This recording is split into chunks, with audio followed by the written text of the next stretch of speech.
저유가 상황이 이어지면서 우리 건설 회사들의 고심도 깊어지고 있습니다. 해외 사업이 중동에 집중됐기 때문인데요.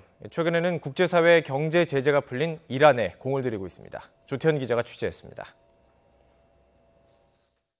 지난 1965년 현대건설의 태국 진출로 시작된 우리의 해외 건설 사업. 이후 중동을 중심으로 고속 성장을 이뤄냈습니다.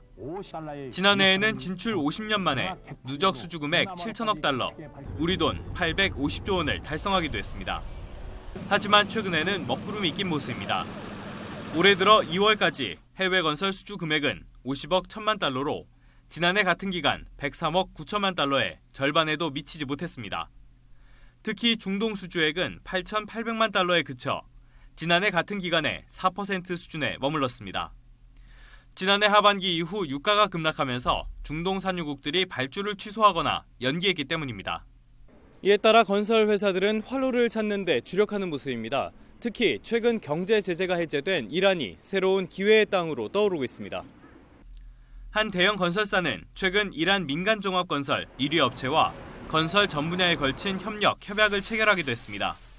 이란 현지에서 수주를 하기 위해서는 파트너와 협약을 체결해서 나가야 되는데 다른 건설사에 앞서 저희들이 선제적으로 협약 체결한 것은 굉장히 중요한 일입니다. 정부도 공공과 민간의 해외 건설 공동 수주를 유도하는 등 이란 사업 지원에 발벗고 나선다는 방침입니다.